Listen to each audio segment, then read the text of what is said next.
Very well, Mr. Markham. What is it you want to know? I want to know what you've been saying to Miss Grant. Miss who? Miss Grant. Leslie Grant, the young lady who was in here just now, my fiancée. Oh, I see. Tell me, has she lived in Six Ashes very long? No, only since Christmas. Why? And how long have you been engaged to her? Believe me, there is a serious reason for my question. As it happens, we got engaged last night, but I felt... Only last night. I see. How very awkward. What's awkward about it? Do you know who this so-called Leslie Grant really is? Who she really is? What do you mean by that? No, of course not. Well, I suppose I shall have to tell you the truth.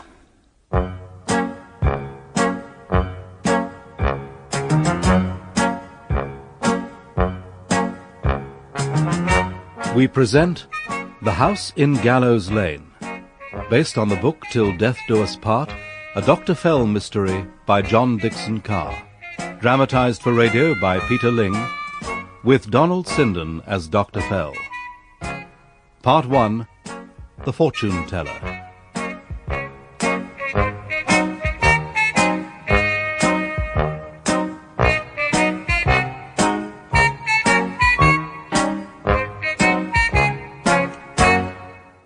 Some extracts from notes made by me, Gideon Fell, on the night of Monday, July the 15th, 1936.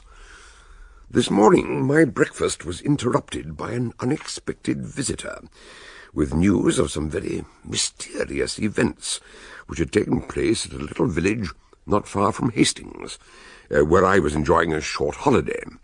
The news was so serious I decided to telephone my friend, Detective Inspector Hadley of Scotland Yard, or as I must now get used to calling him, Superintendent Hadley. A few hours later, he met me in the garden of the village pub at Six Ashes, and I told him as much as I could. Now, just a minute. Richard Markham. His name seems familiar somehow. Well, perhaps you've seen one of his plays. He writes psychological thrillers, dealing with the minds and motives of criminals. Do you remember Poisonous Mistake? Rather an unfortunate title, as things turned out. But you must have seen Panic in the Family, surely. I've got better things to do with my spare time. Oh, my dear chap, I thought you'd be a regular first-nighter since your well-deserved promotion. Don't you enjoy the social world? Can we please get back to Mr. Richard Markham? Yes. Oh, it's a bad business, though it began pleasantly enough. A village fete was going on in the grounds of Ash Hall. A fortune-teller, rifle range, usual fun and games. It had been a glorious afternoon, but by the time Richard and his fiancée arrived, storm clouds were gathering. The sideshows are almost deserted. Most people were watching a cricket match in the long meadow.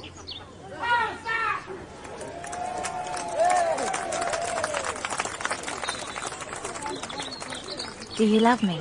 You know I do. Do you love me? Of course. Only do we have to go and watch the cricket? It looks as if it might pour with rain soon, and I want to go and see the fortune teller. Miss Feathers in the post office says he's awfully good. He tells you absolutely everything about yourself. But I know all about me already. I'm in love with you, and that's all. Hello there! How's the happy couple? Major Price. How on earth did he find out? Oh, that's villagers for you. I dare say everyone knows by now. Come on, let's get it over. Dick, Leslie, I've been looking out for you all the afternoon. And so has my wife. Now, put us out of our misery and tell me, is it true? Is what true, Major? Wedding bells and all that. Are you really going to tie the knot? Yes, it's true, though I don't know how you... My dear chap, many, many congratulations. I'm delighted. We all are. This calls for celebration. We must tell my wife. Lord and Lady Ash, Mrs. Minster, everybody. And may we know when is the great day? We haven't quite decided yet, have we, darling? No, but I'm going to see the fortune teller. Perhaps he'll be able to tell me. The great Swami? That's his tent over there. But I won't let you go until you've patronized my little show. The rifles are already loaded. All you have to do is... Guns? Oh, no, I couldn't possibly. I've never fired a gun in my life. Well, now's your chance. First time lucky and all that. Do you know, Cynthia Drew had a go just now, and she turned out to be an absolute crack shot. Oh, I beg your pardon. Stupid of me. Look, I'll show you how to hold the rifle. You only have to squeeze this trigger. No, really, I know it's silly, but I'm simply terrified of guns. Good heavens, there's nothing to it. Just take the rifle and blaze away at the target. Sorry and all that, but she'd rather not. Come on, darling, let's go and see this blessed fortune-teller. No, I have to go in by myself. They only take one at a time. You stay here and talk to the Major. I'll see you presently. Oh, dear. I'm afraid I put my foot in it, didn't I? Mentioning Cynthia. Tactless of me. As soon as I said it, Now, let's get this clear. There was never anything serious between Cynthia and me. Well, if you say so, of course.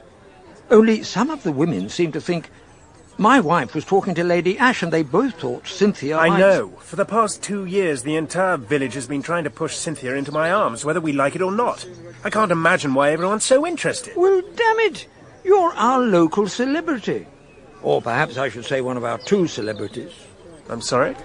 Hasn't anyone told you about the fortune-teller? No. I thought it would be Miss Feathers from the post office as usual, but I guess... No, not this year. We had a spot of luck. I persuaded a newcomer to step in. He's rented a house in Gallows Lane this summer, and it might embarrass him if the word gets around. You see, the great Swami happens to be a leading authority on criminal investigation. Sir Harvey Gilman. Gilman? The Home Office pathologist? That's the fella. He may not be an expert on palmistry or crystal gazing, but he knows a lot about human nature, and he's been kept busy all the afternoon telling people about themselves. Heaven knows what he said to Lady Ash. She was almost speechless when she came out. And they say Dr. Minster was quite... Hello? Someone taking my name in vain? Ah, Doctor, I was just telling Dick. I hear you were very impressed by the great Swami. Oh, good heavens, no. It was my wife who visited him. Not quite my cup of tea, I'm afraid. So I see. You'd rather go off for a round of golf, I take it. Oh, what makes you say... Oh, the bag of clubs. Oh, I wish I could. No, I'm doing my bit this afternoon, in charge of the pitch and putt. It's very simple. You're given a club and a ball, and at the end of the day, the lowest number of strokes into the cup gets a prize. Oh, I'm afraid business has slackened off now. So come on, Dick. You're a sportsman. Let's see the colour of your money. Later on, perhaps. I'm waiting for Leslie. She's in there having her 6 penn'orth with the great Swami. Is she indeed? Oh, talking of Leslie, I understand congratulations are in order. It's worse than the Bush Telegraph. Who told you? Miss Feathers at the post office? No, it was, oh, well, actually, it was Cynthia. Cynthia? I suppose I should have realised. Look out! Here comes the rain. Good Lord, what's going on over there? Major Price was staring at the little tent opposite. A hanging lamp threw distorted shadows of the 2 people inside. Leslie Grant was seated at a small table. Facing her, a squat figure with a curiously bulbous head. The great Swami was wearing a turban. As the 3 men watched, Leslie jumped to her feet. The Swami also rose, trying to stop her. Then she turned and ran out of the tent, straight into Dick's arms. Whatever is it? What's wrong? Nothing. Just the thunder. It makes me rather nervous. What's he been saying to you? Oh, nothing. I don't think he's very good, really. It was just the usual rubbish, a happy life, a little illness, but nothing serious. A letter will bring some good news. Then why were you so frightened? I wasn't frightened. What do you mean? You're still shaking.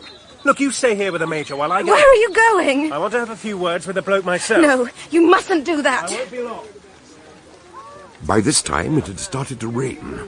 People began to hurry back from the cricket match to take shelter, while Dick made his way into the fortune-teller's booth. Oh, I'm sorry. That was the last sitting for the day. I'm about to shut up shop. That's all right, Sir Harvey. I didn't come here to get my fortune told. Oh, so you know me? Yes, sir. And what I want to know is... I'm afraid you have the advantage of me, Mr... My name is Markham. Richard Markham. Oh, very well, Mr. Markham. What is it you want to know? I want to know what you've been saying to Miss Grant. Miss who? Miss Grant. Leslie Grant, the young lady who was in here just now, my fiancée. I see. Tell me, has she lived in 6 Ashes very long? No, only since Christmas. Why? And how long have you been engaged to her? Believe me, there is a serious reason for my question. As it happens, we got engaged last night, but I've... Only last night? Oh, I see. Oh, how very awkward. What's awkward about it? Do you know who this so-called Leslie Grant really is? Who she really is? What do you mean by... No, of course not. Well, I suppose I shall have to tell you the truth. And with the sound of that rifle shot, Dick Markham's world turned into a nightmare. He saw the bullet hole jump up in the canvas wall. Sir Harvey was flung forward, as if by the blow of a giant hand, face down across the table. And at the same moment, he heard Leslie's terrified voice. He rushed out and saw her holding the rifle, with the rain streaming down her face. I'm sorry, Major, I couldn't help it. No, it was my fault. I was trying to help you overcome your fear of guns. When you put the rifle into my hands, it just seemed to go off all by itself. I do hope I haven't hit anything.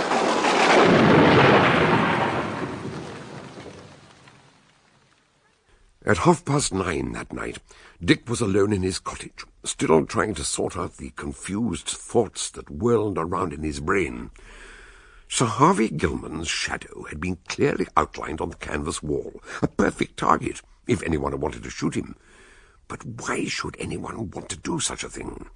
And why Leslie, of all people? The girl he loved, the girl he was going to marry. Of course it was an accident, it must have been. But he couldn't stop thinking about it. And then...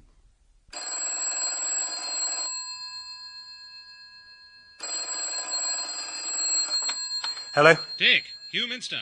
Yes, Doctor, how's Sir Harvey? Is he still... Yes, he's alive, but... But what? He's going to be all right, isn't he? Oh, yes. In fact, he wants to see you. I'm with him now. Could you come over here? You know where he is? The house in Gallows Lane? Yes, I know it, but are you sure he's fit enough to... I'm quite sure. Can you come right away? Of course. Give me a few minutes to ring Leslie and tell her he's all right. She's worried sick. She's been ringing me all evening. I can imagine, but don't ring her. He says you mustn't tell her anything. Don't bring anyone with you. And don't tell anyone about this phone call. Oh, well, all right, but why should I... He'll explain when you get here. Goodbye. Dick was just replacing the receiver, but he nearly dropped it, because the door swung open. Hello, Dick. Cynthia! What are you doing here? I'm sorry. Did I startle you? I did knock at the front door, but I couldn't make you hear, so as it was open, I just walked in. I hope you don't mind. Of course not. I had to come and tell you. I only heard the news today. I'm so glad for you and Leslie. I'm sure you'll both be terribly happy. Thank you. We are very happy, except... I know. This awful business about Sir Harvey Gilman. Yes. It is Sir Harvey Gilman, isn't it? I mean the man who moved into the house at Gallows Lane and kept himself so mysteriously in the background. But what exactly happened this afternoon? Weren't you there? No. But I did hear. They say he's been very badly hurt. He may be dying. Is that true? Well, actually, I'm not sure. Nobody really knows what's happening. But there are some ridiculous rumours going about. I'm so sorry for Leslie. She's a dear girl.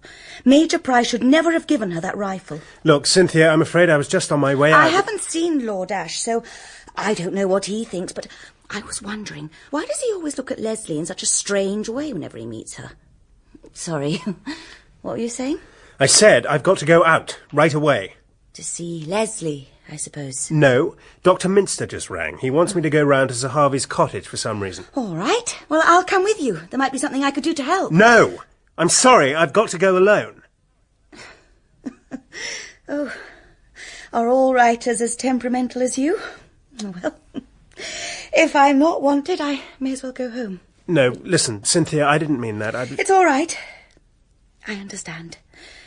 But remember, if you ever do need any help, you know you can always count on me. Good night. When Dick reached the house in Gallows Lane, Dr. Minster opened the front door. Come in, old man. Listen, I can't go on with this pretense. It's not fair asking me to, and I've told him so.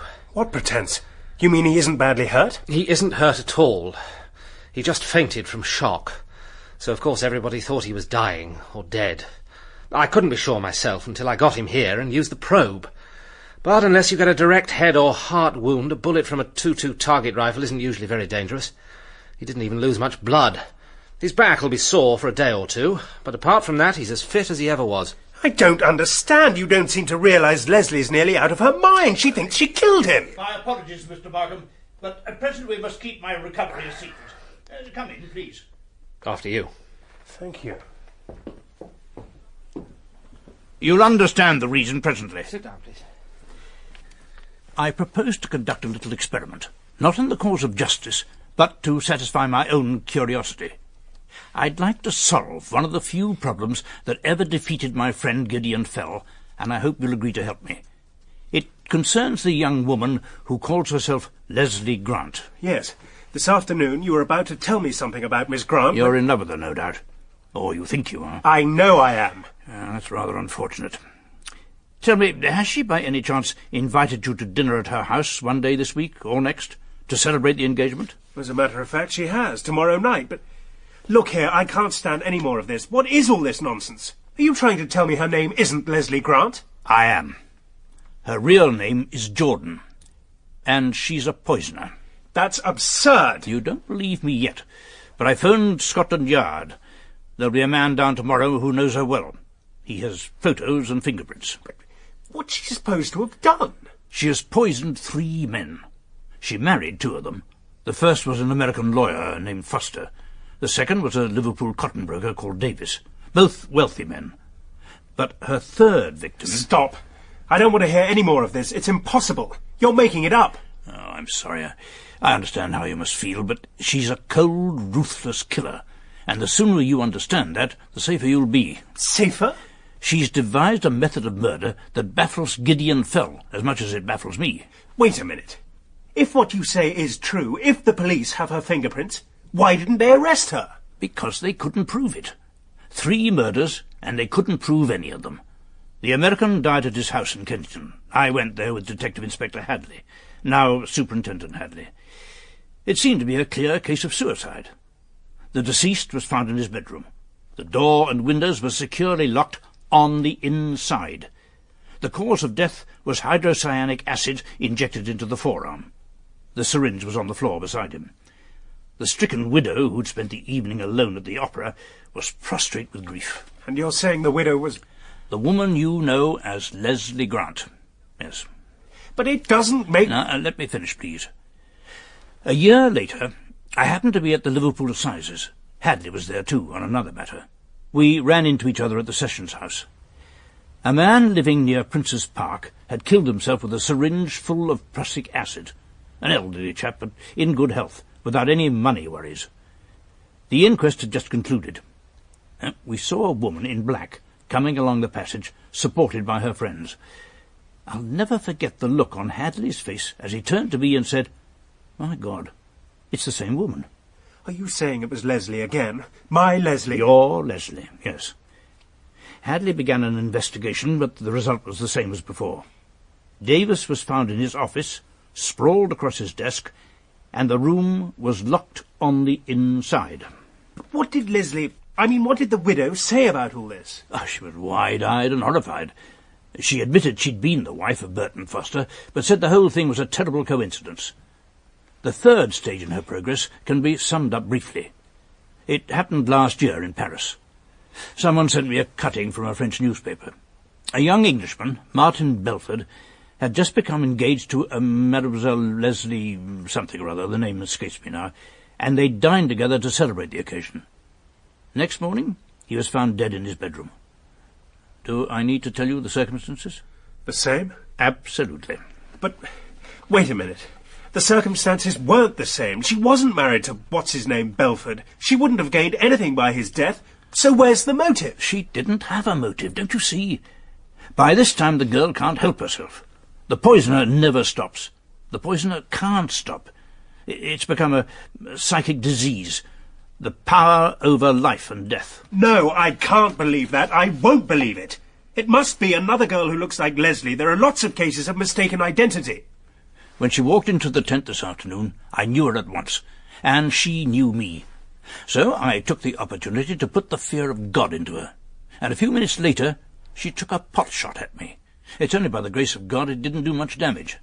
But for once she lost her head, because she was planning a little poisoning party for someone else. Tell me, You said Miss Grant hadn't been in the village very long. Do you know where she was before she came to Six Ashes? She had a job teaching English in Paris. Thank you. There's something else you may be able to confirm. Your Leslie doesn't much care for jewellery, does she? No, she doesn't. She never wears any. That's odd, because I remember that when she was Mrs. Foster, she had a small but efficient wall safe in the bedroom. When she married Davis, they had a wall safe too. And when she lived alone in Paris, she had one installed in her bedroom. Do you know if she has one now? Yes. She had it put in specially. When I asked her why, she laughed and said she kept her diary in it. Her diary? Well, I suppose she'd have to confide in someone or something. But that safe might contain something more important. Remember, no poison was ever traced to her. In fact, Gideon Fell once remarked... Excuse me. May I say something? Oh, of course, Doctor. I'm afraid we've been rather neglecting you. What is it? Well, I heard the other day that Dr. Fell is spending the summer in Hastings. He's rented a cottage there. Perhaps if you talk to him... By all means. Let's call the old boy in and ask his opinion. My opinion, for what it's worth, is this. It strikes me, Mr. Markham, that you've two choices. You can pick up that telephone and ask your fiancée if it's true, and no doubt she'll deny it. On the other hand, you can help me find out what kind of a person she really is. And perhaps we'll discover how she managed to commit 3 murders and get away with it. Think it over. And tomorrow morning, let me know... Just a minute. Oh, what is it now? I thought I heard... Dr. Minster walked quietly to the windows and drew back the curtains. It was a warm evening and the windows were open. He leaned out, looking left and right, then closed the curtains again. No, it must have been my imagination. Sir Harvey, it's getting late. You've had a very taxing day. As your medical adviser, I suggest it's time you were in bed.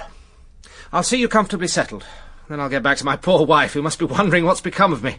And Dick, you better go home and get some sleep, if you can. It took Dick a long time to get to sleep, and when he slept, he had bad dreams.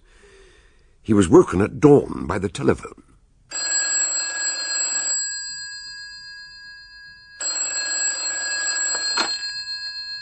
Hello? You must come to Gallows Lane at once. If you don't, it will be too late. What? Who is that? Then the line went dead. Dick wasted no time. He pulled on his clothes and ran all the way, taking a short cut which brought him out through a grove of birch trees behind Gilman's house. The sun was rising, but beyond the garden wall he could see the sitting-room windows where a lamp was burning. Then he heard a sound, the rasp of metal on stone, and further along the wall, as it followed the curve of the garden, Dick saw a rifle barrel sliding into position. Someone was taking careful aim at those windows.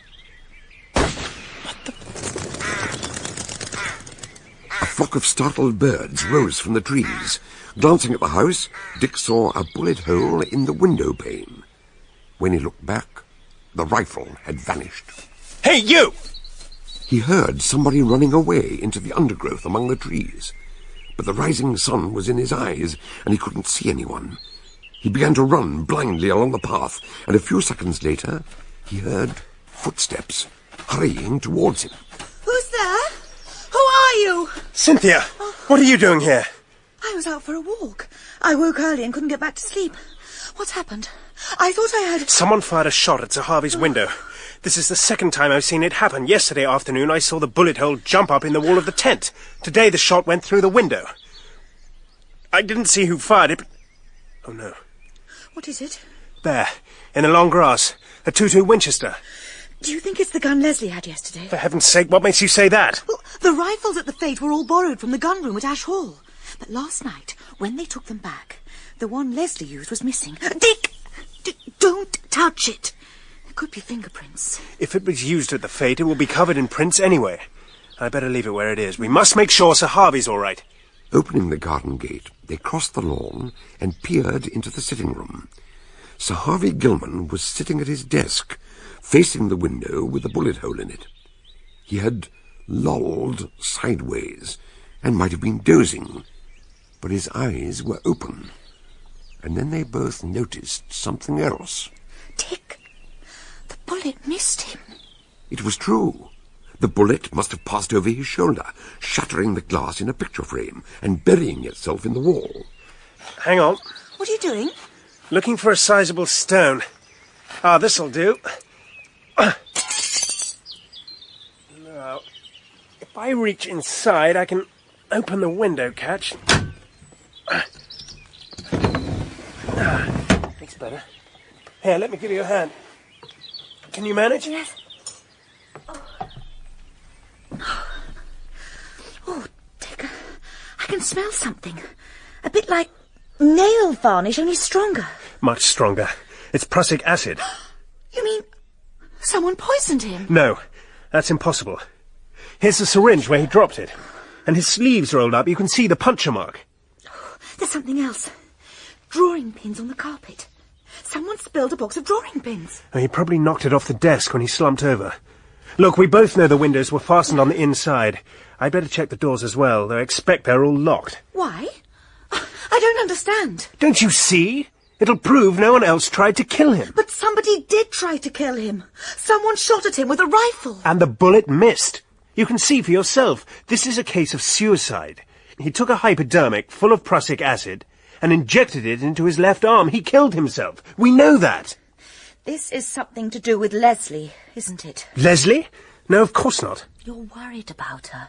I can tell. It's nothing to do with Leslie. Gilman committed suicide and we must report it. Now, could you go round to Constable Miller at the police house while I phone Dr. Minster? He'll know what to do. When Dr. Minster heard the news, he knew exactly what to do. By the time he reached Hastings, I was just finishing my breakfast. I'm sorry to disturb you so early, Dr. Fell. Not at all. No. May I offer you a cup of coffee? There's still some in the pot. No, thank you. I'll come straight to the point, if I may. I believe you are acquainted with Sir Harvey Gilman. Certainly. Our paths have crossed from time to time. Is he a friend of yours? Not exactly. He took a house for the summer, in my village, Six Ashes. Ah, well, please give him my regards when you see him. I'm afraid that won't be possible.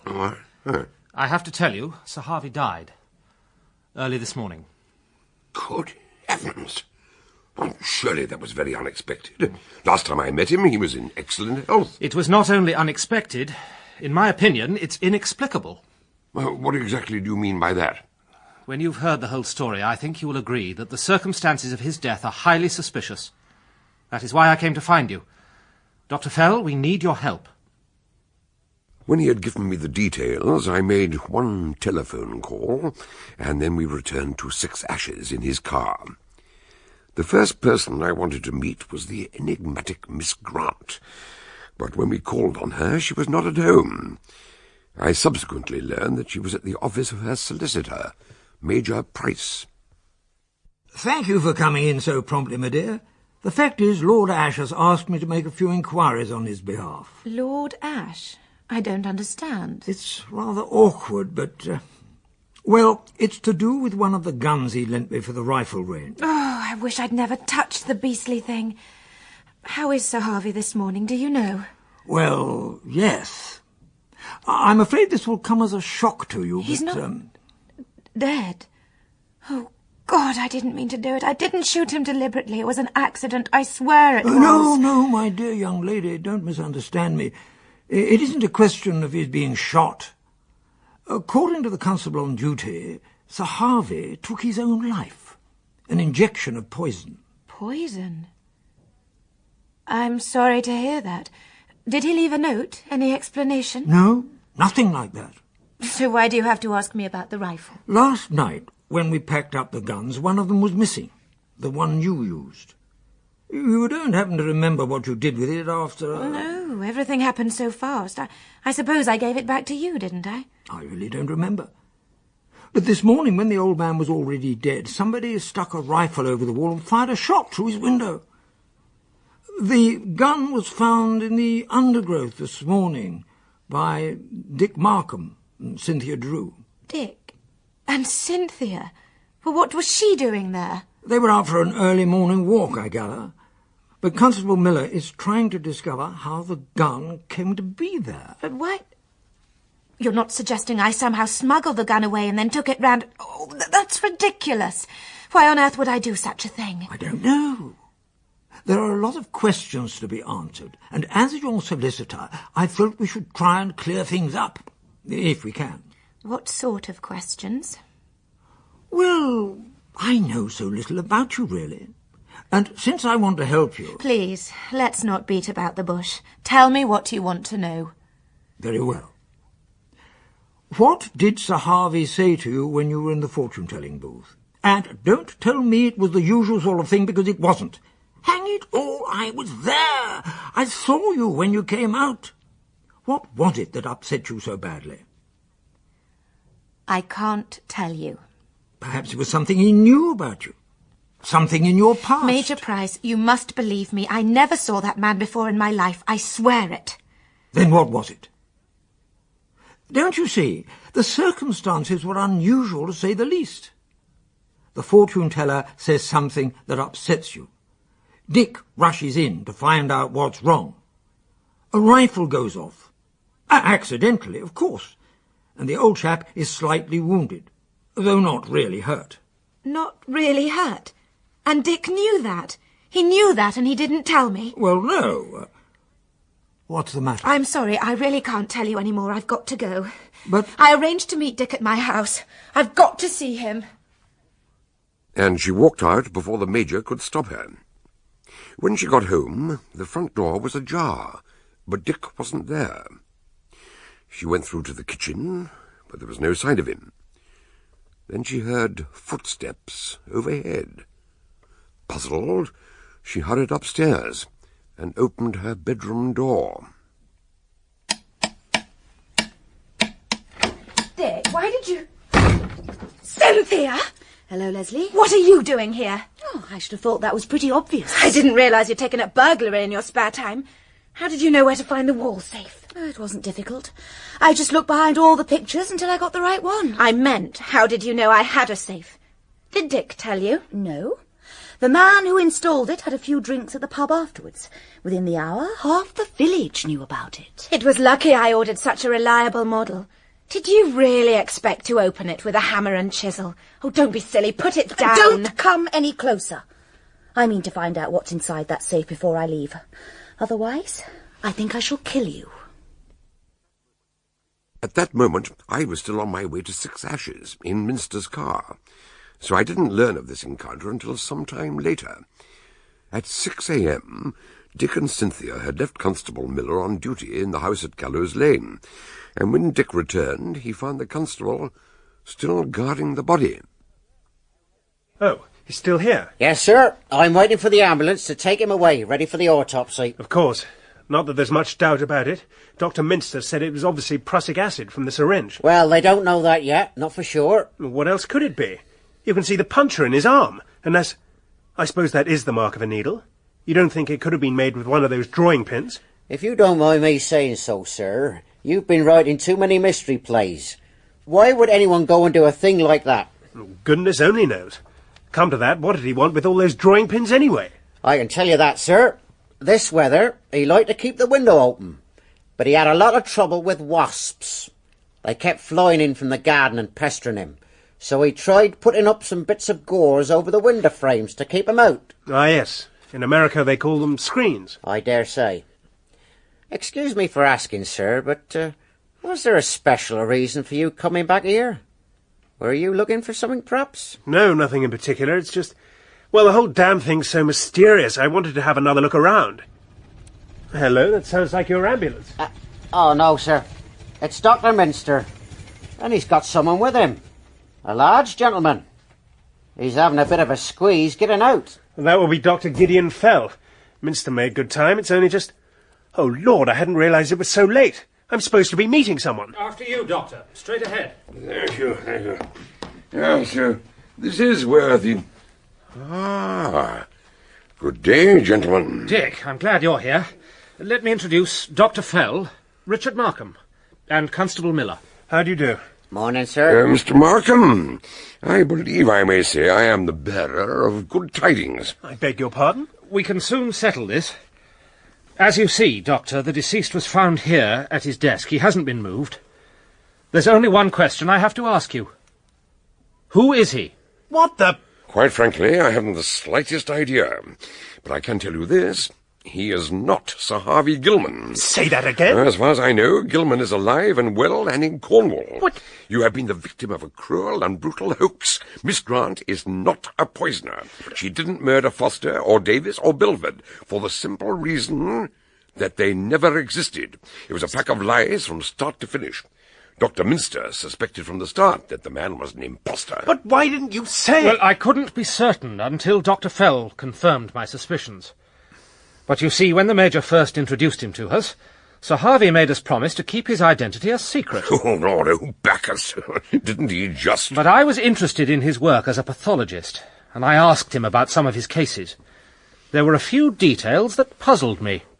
For instance, he made some reference to the 2 chambers of the heart, and every medical student knows the heart has 4 chambers. I don't know what to say. It's like waking up out of a nightmare. Leslie's completely innocent. The 3 victims never existed. There were never any poisonings or locked rooms. I beg your pardon. No, there was indeed a poisoning, and there was a locked room, and we are in it. Yes, of course. But what does it all mean? The impostor's story wasn't true, but somebody made it come true.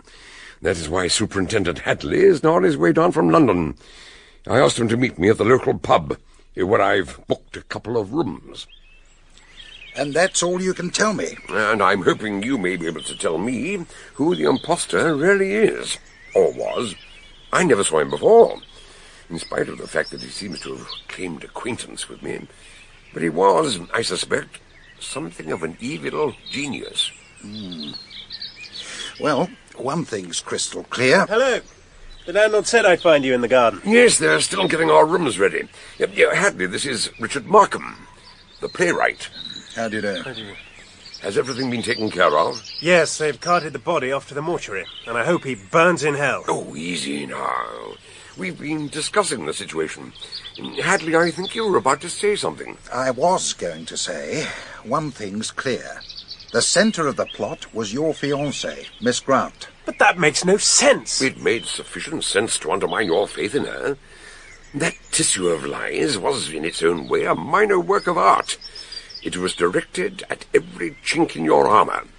The fortune-teller grafted a psychological plot onto Miss Grant, which had all the criminal subtleties that would appeal to you. You might say it was a case of the playwright hoist with his own petard. Thank you very much. When he told his damn story, he made it sound so believable. How many other people actually know the story? Just the 2 of us, myself and Dr. Minster. Could anyone else have overheard it? No. Wait a minute. The doctor thought he heard someone outside the window. I remember now, he opened the curtains and looked out. And was anyone there? No. Well, at least he couldn't see anyone. So, apart from you and the doctor, the good people of Six Ashes still think the impostor was Gilman. Anything he said will be taken as gospel truth. Somebody believes Leslie Grant is a murderer. And somebody committed a so-called impossible crime, in the sublime belief that Leslie Grant would be blamed for it. Are you saying someone hates Leslie enough to commit a murder in order to... My dear chap, we can't make any guesses about the motive. All we know is that Leslie Grant provided a very convenient scapegoat. And now Leslie... Lord, I completely forgot. I was supposed to be at her house about an hour ago. You'll have to excuse me. If you've no objection, I'd rather like to come with you. I look forward to meeting the young lady myself. How about it, Hadley? I think that it would be an excellent idea.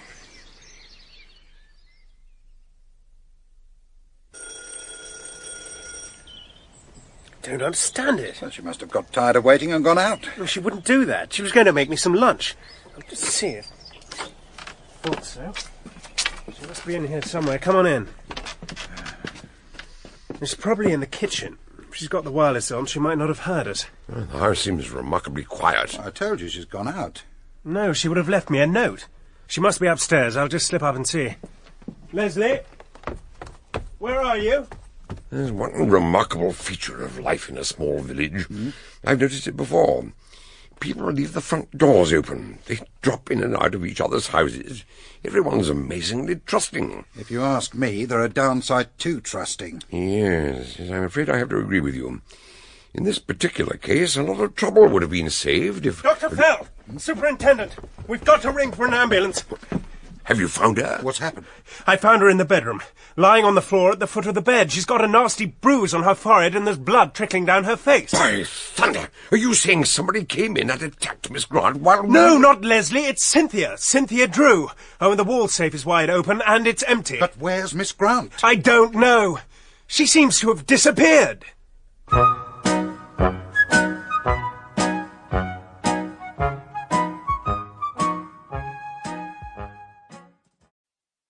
Extracts from notes made by me, Gideon Fell, on the night of Wednesday, August the 19th, 1936.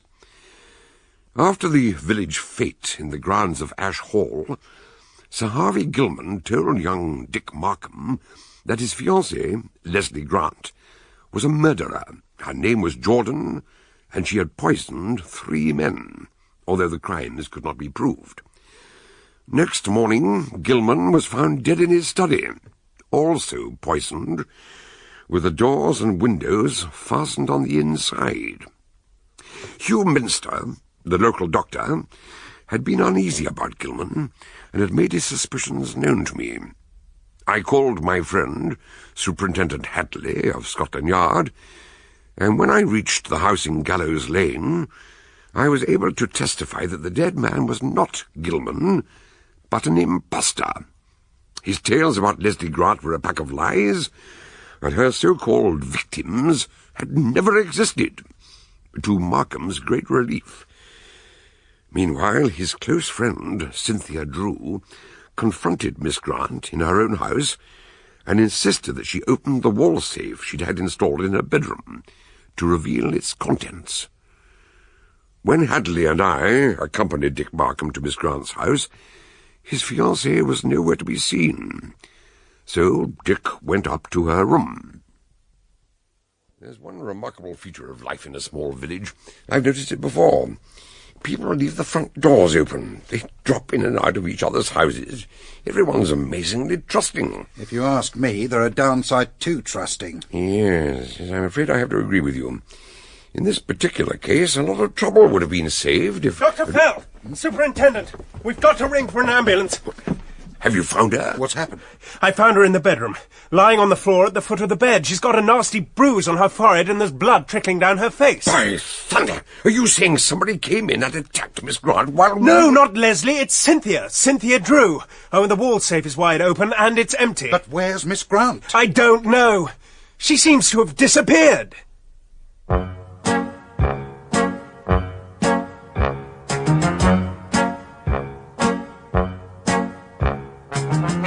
We present The House in Gallows Lane, based on the book Till Death Do Us Part, a Dr. Fell mystery by John Dickson Carr, dramatized for radio by Peter Ling, with Donald Sinden as Dr. Fell. Part 2, The Point of a Pin.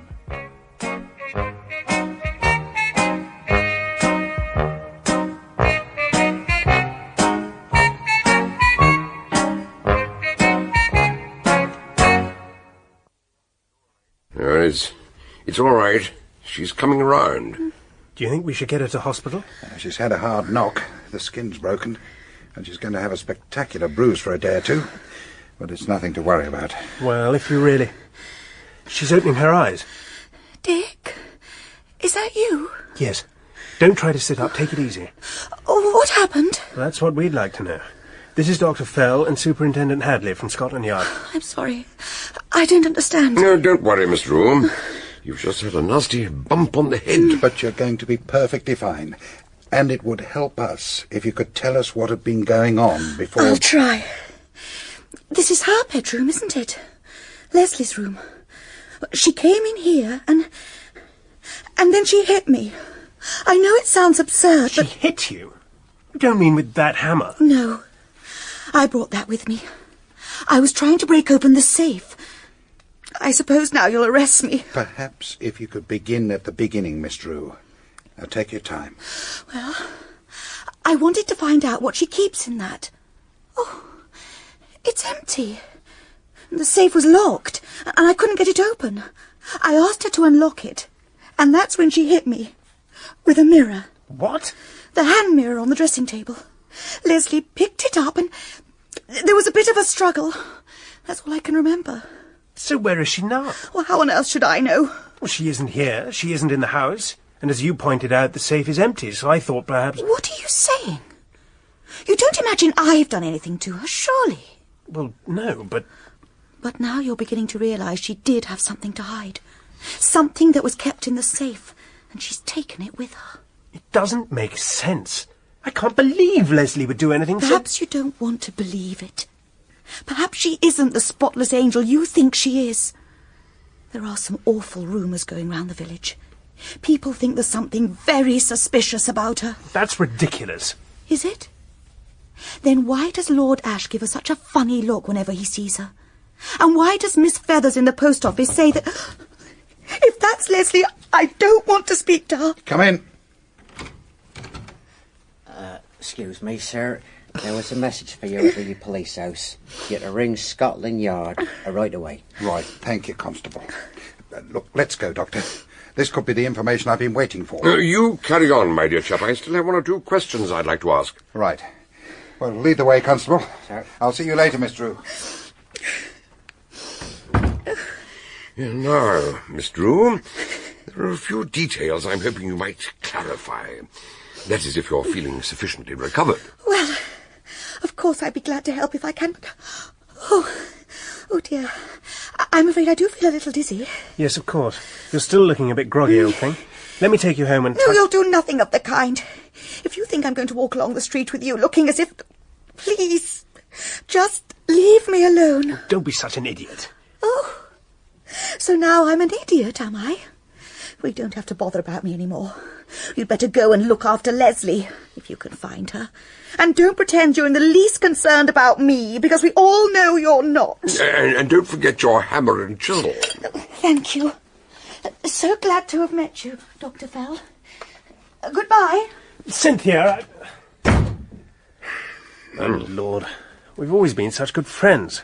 As a rule, she's a nice, sensible girl. Yes, I'm sure she is. This situation is putting a great deal of strain on everyone. Yes, I suppose so. I just wish I knew what's going on. I wish I knew what's happened to Leslie. Miss Drew said something that interested me. No doubt you can tell me. Who is Lord Ash? And why has he been giving your fiancée funny looks? Oh, he's the local bigwig. Very decent chap. He lives nearby at Ash Hall, where the village fete took place. Oh, yes, I remember. Yeah, well, he provided the artillery for the rifle range, didn't he? That's right. Well, perhaps we should take a little stroll to Ash Hall. I'm rather keen to meet his lordship. Come in, gentlemen. This is a great pleasure, Dr. Fell. Please, come and sit down. I don't know if you've met Liz, hello, Dick. Well, you have been having fun and games with my career as a murderess, haven't you? My dear, this is Dr. Gideon Fell, who's been helping the police with their investigations. I'm delighted to meet you, Miss Grant. I've heard so much about you. I'm sure you have, and so has everyone in Six Ashes, apparently. Let me see, was it 2 husbands I poisoned, or 3? I think perhaps I'll take a walk in the garden while Lord Ash explains. I'll see you presently, Dick. She feels a little shy about all this, and I think you'll agree that's understandable when I show you these.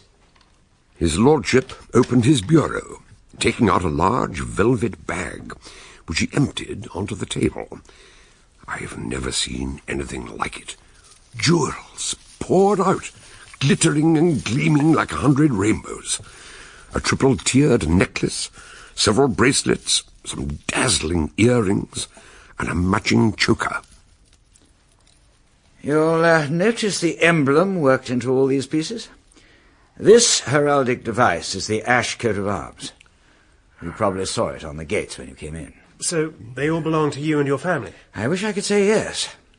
In fact, they now belong to Miss Leslie Grant. But that's absurd. Leslie doesn't have any jewellery. She hates it. I beg your pardon. She hates jewellery, but she owns all these. Did you ever hear of a woman called Lily Jordan? Jordan? Dr. Fell, did you hear that? Yes, I heard. Please continue your story, sir.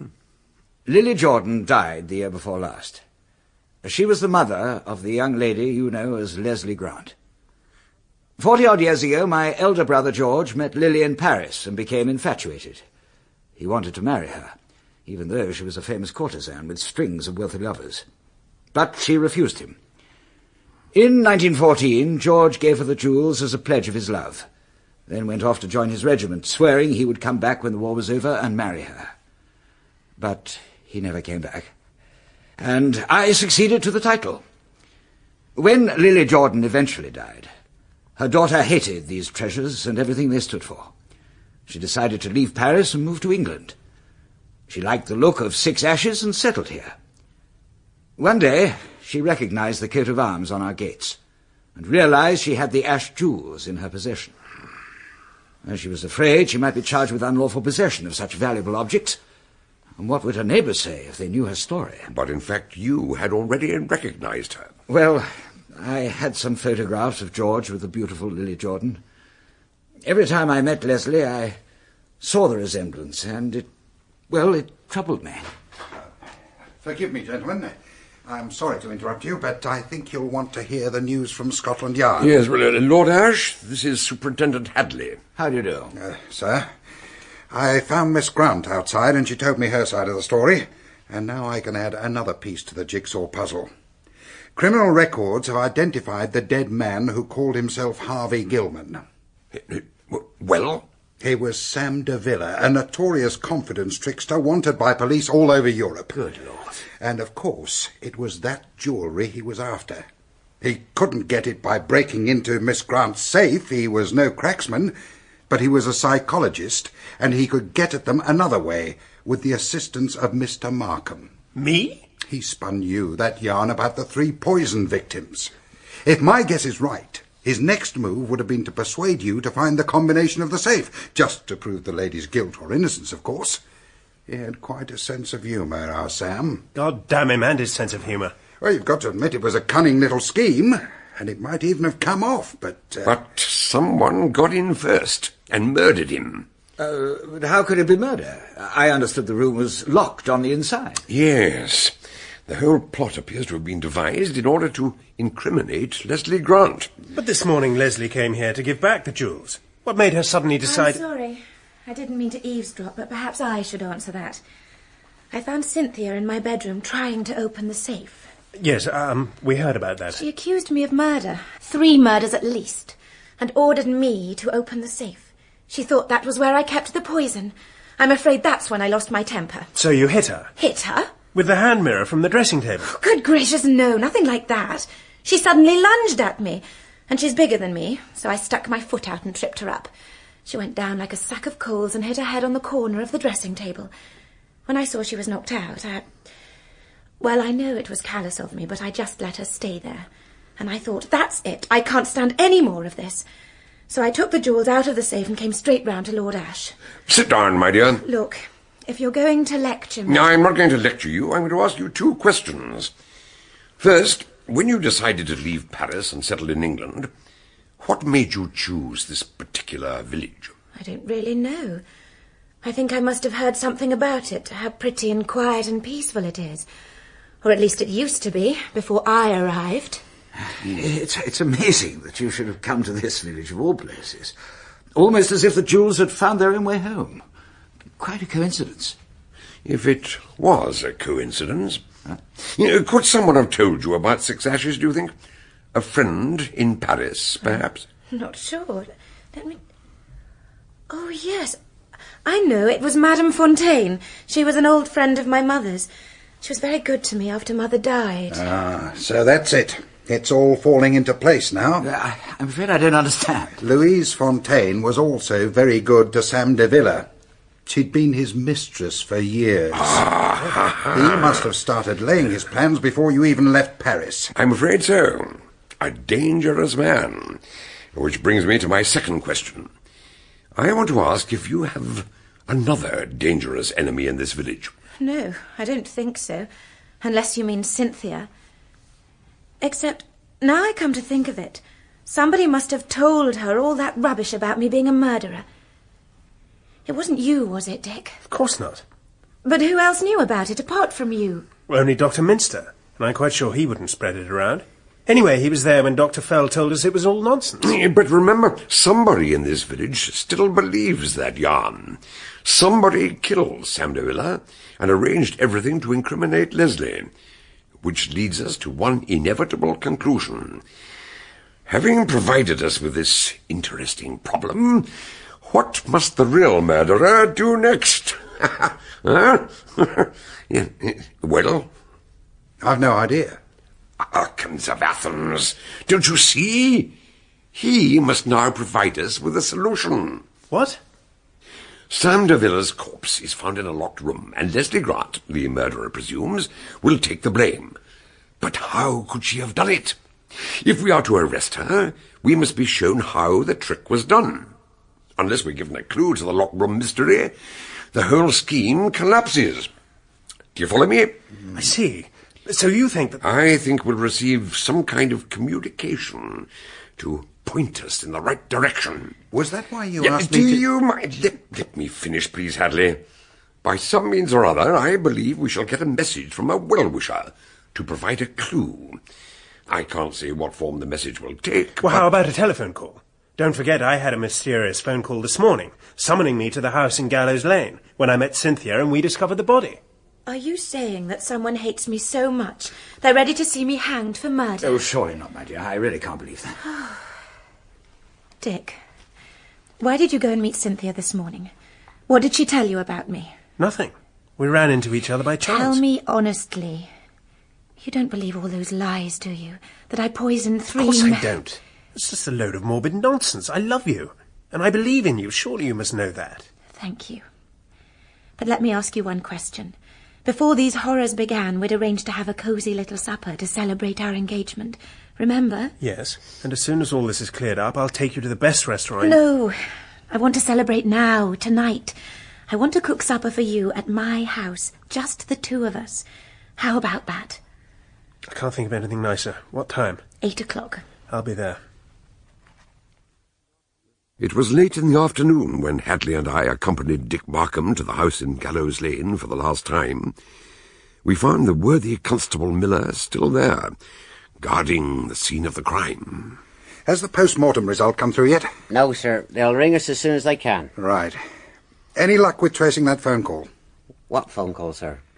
Mr. Markham had a phone call early this morning asking him to come to this house right away. Oh, that phone call. Yes, sir. It was put through from here. The telephone in the hall at 5:02. Was it indeed? Now, tell me, Mr. Markham, could it have been de Villa who spoke to you? It might have been. I couldn't recognise the voice. It was a sort of whisper. It's not likely to have been de Villa, is it? He would hardly have invited you here to witness his own demise. Well, then who? Perhaps the call was made by whoever took a potshot at him through the window. Possibly. I understand you actually saw the rifle poking over the garden wall. You saw the shot being fired. Yes, I did. If you're thinking there was any trickery about that shot, you can forget it. Everything's been checked. Angle of fire, the hole in the glass. They even checked the bullet they dug out of the wall. It came from the Winchester 22 that was found in the bushes, without any shadow of doubt. Hadley, would you please allow me to question the witness in my own way? May I ask my own questions, or may I not? I beg your pardon. Sorry if I stepped on your toes. Carry on. Oh, never mind my toes. Mind you don't step on those confounded drawing pins all over the carpet. I take it they're still where you found them, Mr. Markham? Yes. De Villa must have knocked them off the desk. Anyway, that's not important. Forgive me if I contradict you. Those drawing pins may be of the utmost importance. This entire case could hang on a drawing pin. After all, learned theologians used to spend hours debating how many angels could dance on the point of a pin.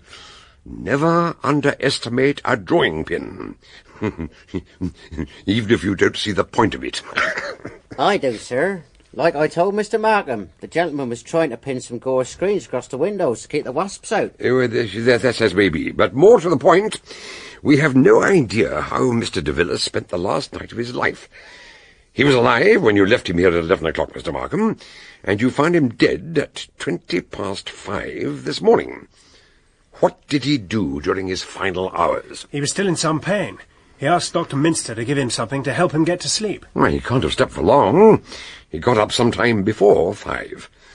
Now, why did he do that, I wonder? Perhaps he came down to make that telephone call. It could have been his voice I heard. You don't suppose... You did say someone would try to send a message. All right, Constable. See who it is. Very good, sir. There's still a lot we don't know about Mr. de Villa. Apart from his rather surprising taste in reading matter. Reading matter? Yeah, this book. Open on the desk. Hazlitt's Essays. Ah, yes. He wasn't your usual flashy con man by any means. Sam's academic manner was worth $5,000 a year to him. His father was a West Country clergyman. He studied medicine at Oxford, and I'm told he even... Yes, Miller, what is it? That was the constable from Oxton, sir, with the results of the post-mortem. Thank you. And let's have a look. And Dr. Minster's car just pulled up outside. He's brought Miss Drew with him. They're coming in now. But does no one lock the front door in this village? Ah, Dr. Minster. Come in, my dear chap. And Miss Drew, how very nice. Cynthia has some information that might be useful. I said she should tell you right away. Well, certainly. Do sit down, my dear. Thank you. How are you feeling? Quite recovered from the accident, I hope? Oh, it wasn't an accident. Leslie struck me quite deliberately, with a hand mirror. Now, I must tell you, she denies that, absolutely.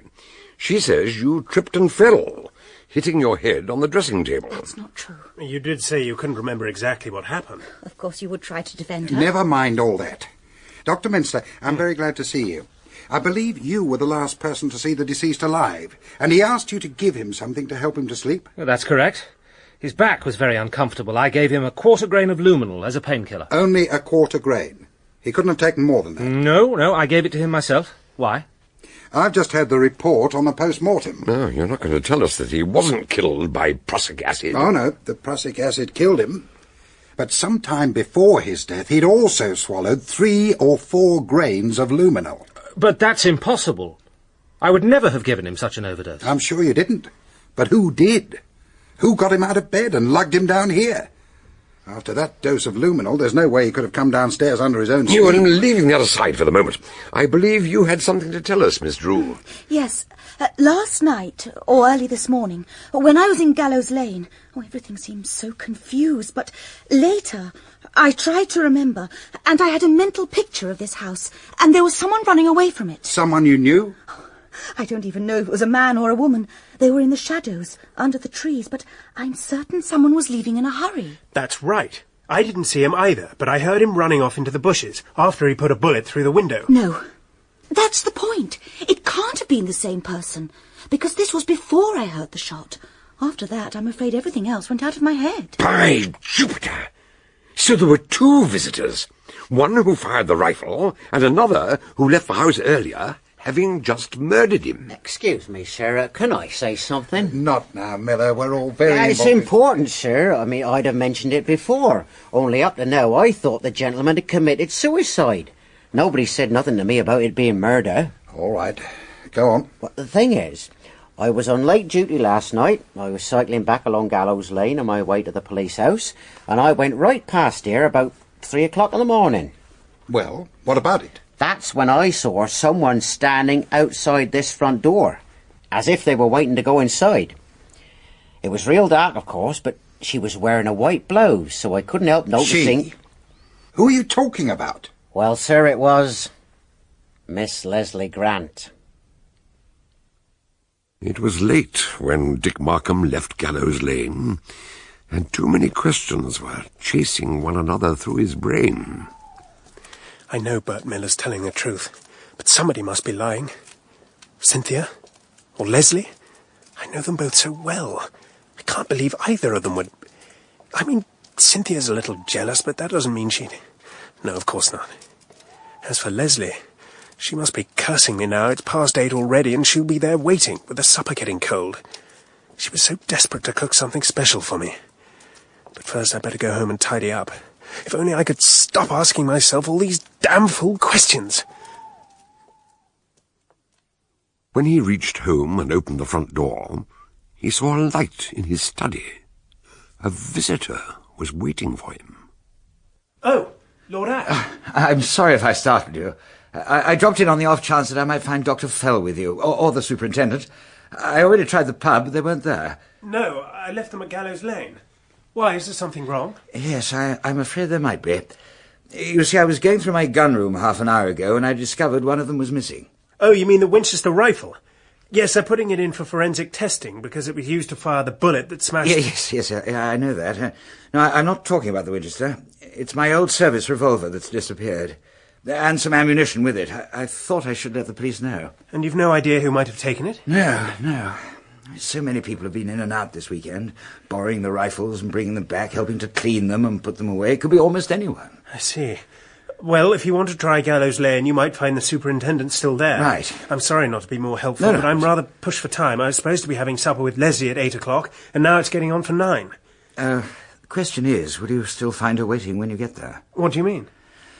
I had a long talk with her earlier today, and she's rather upset about your, friendship with Cynthia. If I were you, I'd get round there as soon as you can and try to patch things up. Following Lord Ashe's advice, he set off at once, and by now it was getting dark, and the eerie twilight only added to his confusion. Does she love me, or does she hate me? If she hates me, what's the good of going to see her? What sort of supper will she have prepared, I wonder? The supper she cooked specially for me. No, I mustn't think that. It's impossible. I know she'd never do anything so. Oh, nearly there now. There's her house, silhouetted against the night sky, and a light in the window. So she must be there, waiting. I've only got to walk past the post office, open the garden gate, and then everything will be all right. There'll be nothing to worry about. I must believe that. Nothing at all. God, what's that? But the shot had not come from Leslie's house. It had come from inside the post office. The door was closed and the blind was down, but Dick could see a line of light beneath it. He hammered on the door. Hello? Who's there? Hello? To his surprise, the door swung open. A single light bulb burned dimly over the counter. Below it, a canvas sack had been ripped open. The floor was strewn with envelopes of all shapes and sizes. Behind the counter, Miss Feathers tried to hold herself upright, clawing at the wire mesh with one hand and clutching a torn fragment of paper in the other, as a stain of blood spread slowly across her blouse. Miss Feathers! What's happened? Who was it? I wouldn't give her up the letter. What letter? That scrap of paper? Here, you take it. She thrust it into his hands, the torn corner of an envelope, and a small fragment from the sheet of paper which had been inside it. And on that paper, a few typewritten words, all that remained of the original letter. Dick read the words in blank disbelief. Why be such fools? If you want to know how Leslie Grant did it... He recognized the cranky capital G, which always printed unevenly, and the lowercase w, which was always too faint. The letter had been typed on his own machine. And then he heard running footsteps from the kitchen at the back of the shop. Who the hell... He flung open the counter flap and ran through the kitchen into the backyard. Hey, you! Stop! Beyond the waist-high wall he could see Leslie's garden, and a moving shadow that disappeared into the darkness, running towards her house. Then a glimmer of light as her kitchen door opened and then closed. Someone had gone inside. Inside Leslie's house, and she was there, alone. Without stopping to think, Dick scrambled over the wall and collided with someone on the other side. Oh, wow, that... Bert, what are you doing Mr. Markham! here? I was with Dr. Fell on my way to see Miss Grant. Then we heard a gun go off. Miss Feathers has been shot. Go and fetch help right away. But where's the gunman? Inside Leslie's house. Don't worry, he won't get far. You look after the old lady. Dick raced across the garden and into Leslie's house. The kitchen was empty, but he found her in the dining room, sitting at the table laid for two. The tall candles were still unlit. Seeing Dick, she rose to her feet, then turned away, unable to face him directly. Your supper's in the kitchen. I'm afraid it's cold, but that's hardly my fault. I suppose when it came to the point, you couldn't bear to eat with the daughter of Lily Jordan. Don't talk rot. Just tell me this. Who came into this house just now? Into this house? Nobody. Through the back door, not half a minute ago. Nobody came in except you. I've been here all the time. I suppose he could have gone the other way, through the scullery and the breakfast room. He or she, whoever it is, could get into the hall that way without your knowing. I don't know what you're talking about. Look, I don't want to alarm you, but somebody broke into the post office and tried to kill Miss Feathers. Obviously the same person who killed de Villa, and now he's in this house. It's all right, I'll answer the door, but you're coming with me. Take your hands off off me! I'm not letting you out of my sight until I know who that is at the door. Don't trouble yourself. I need hardly add that the front door was, of course, open as usual. And why are you manhandling this young lady? Will you let go of me? Or is this the way you carry on with Cynthia? Forget about Cynthia. Doctor, I've just come from the post office where Miss Feathers is... I know. Hadley's there now. And the gunman is somewhere in this house. We'll have to search the whole place. All in good time. First, I suggest we sit down and have a little talk. Talk? For heaven's sake! Let me get Leslie away from here before... It would be far better if she remains here, I assure you. Even with a murderer in the house? Oh, yes, even with a murderer in the house. I notice you're still clutching some scraps of paper. I take it you understand what has taken place at the post office? I think I've got a rough idea, yes. Very well. Suppose you tell us about it. You said that we could expect a communication from the murderer, and I suggested it might be a phone call, and Superintendent Hadley began to say something like, "Was that why you asked me to? But you shut him up quickly." I only tumbled to it just now. It's the old poison pen trick, isn't it? But what's that got to do with It's what they do when there's a poison pen outbreak. With the help of the post office, all the stamps sold to a suspected person have a secret mark, so they can prove who sent them. Dr. Fell guessed that our murderer wouldn't risk another phone call, which could easily be traced, but he might send an anonymous letter.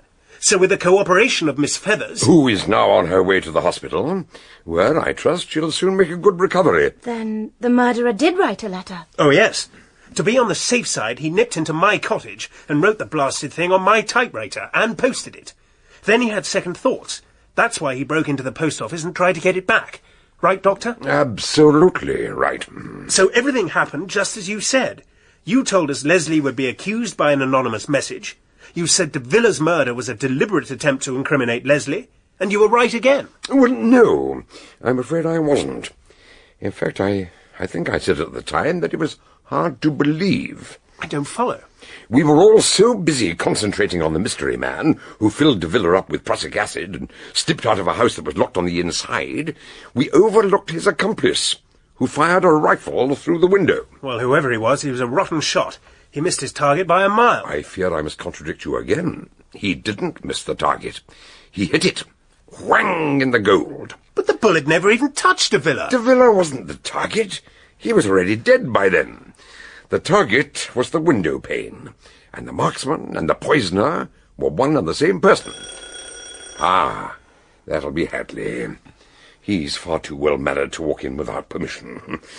I wonder if you'd mind... No, you stay here. I'll go. This is my house. I'll go. Let's get this straight. You say the window... The murderer poisoned De Villa, then prepared to leave the house. With the doors and windows locked on the inside? Ah, yes. And on the way out, the murderer made a phone call to you, telling you to come at once. Then this mysterious figure ran out of the house, along the lane, and round the back of the garden, in time to hide behind the wall and fire his rifle through the window. Hey, what the dickens are you playing at, fella? Are you out of your mind? No more than usual, and please don't interrupt me now. I'm just getting to the interesting part, by which I mean the windows. Now let me just open these curtains in order to illustrate my theory. That's enough. Don't say any more. You can't stop now. What about the windows? They are, you see, ordinary sash windows. Very like the ones at Gallows Lane. To open the window, I push the metal catch back so it lies flat, so. And now I can slide the window up. And to close it, the catch is pulled forward until it's at right angles to the frame. Do you want the whole village to hear you? Just a minute. Where's Leslie? She didn't come back when the superintendent walked in. Not the whole village, just a small, select audience. Dr. Fell, where is Leslie? Of course, it only takes a slight pressure to move the catch into the closed position. That's what I was waiting for. You bloody fool, you let this happen. Yes, God help me. So I did. There was no other way, you see. That shot came from upstairs. The room above. Leslie's room. Dick ran to the door, across the hall and up the stairs, racing to Leslie's bedroom. Dick, who fired that gun? Leslie! Why are you looking at me like that? I don't understand. I thought you My were... room's locked. Someone's in there. Stand back. Out of the way, please.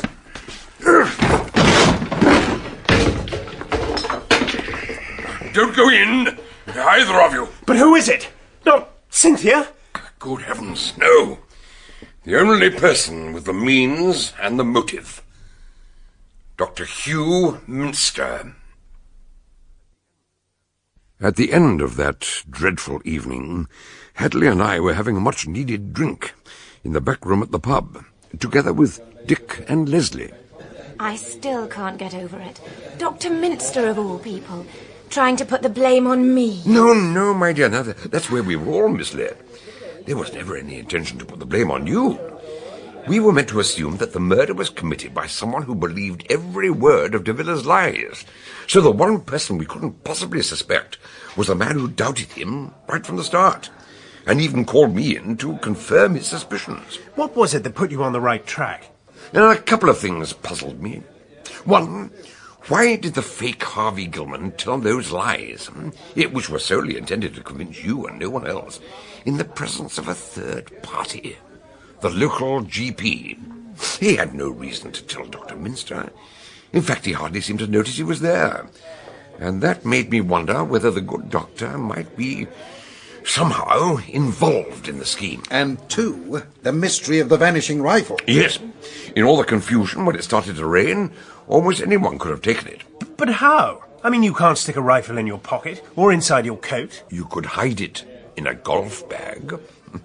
And Dr. Minster, from the pitch and putt stall, carried a bag of golf clubs. You told me so yourself. Yeah. And then there was de Villa's background. Minster said his suspicions were aroused when de Villa referred to the 2 chambers of the heart instead of 4. Yeah, whereas your account of de Villa's career told me he'd studied medicine at Oxford.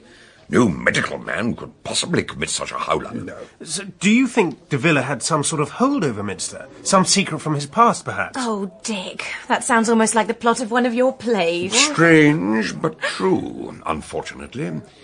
The doctor's story wasn't a pretty one, but all too human.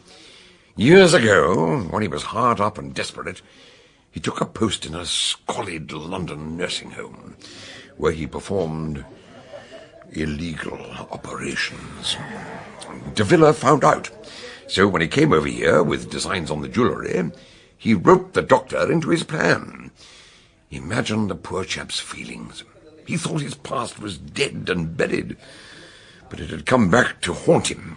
I know how he must have felt. Yes. So he decided de Villa must die. And when he heard the so-called secrets of your past, the scheme was handed to him on a plate. Do you remember, Dick, during that first evening, he thought he heard someone outside the window? Yes. He went and opened the curtains to look out. Was there really someone out there? Oh, yes. It was Cynthia. A good girl, though perhaps a little erratic. But Minster was more interested in the window itself. He saw the pinholes in the frame, where the gauze screens had been pinned up, and realized that one pinhole, more or less, would never be noticed. That's when the whole idea fell into his head. First of all, he'd need a bullet hole through the glass. Right, and a length of stout thread doubled over into a loop, which he could push through the hole with a drawing pin in the frame to act as a pulley. He only had to slip the looped end over the metal catch. And a few hours later, in the middle of the night, after he drugged and poisoned de Villa, that was precisely what he did.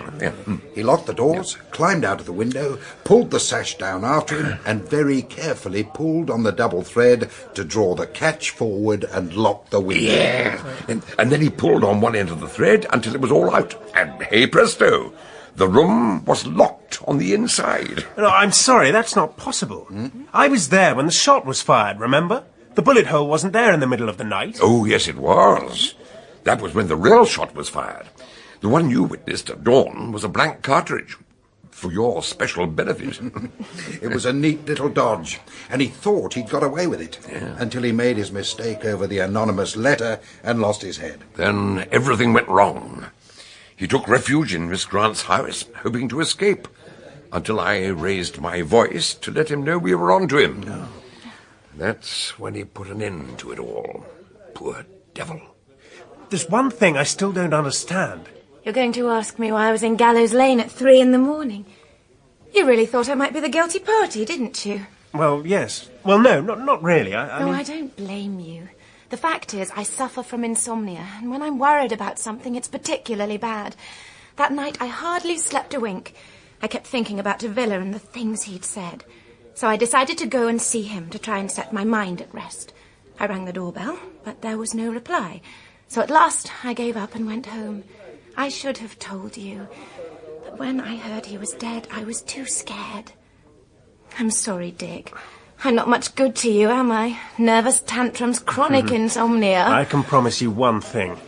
When we're married, you'll never be troubled by insomnia again. I'll see to that. Last orders, gentlemen, please. Oh, certainly. A toast to the happy couple. Same again. All round.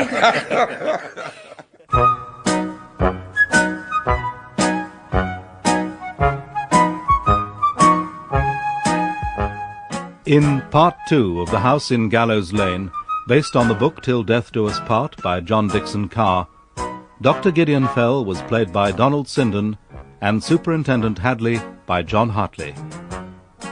Dick Markham, Robert Portal, Leslie Grant, Alison Pettit, Dr. Minster, Christopher Wright.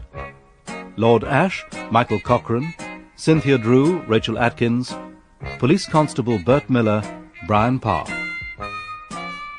The House in Gallows Lane was dramatized for radio by Peter Ling and directed by Enyd Williams.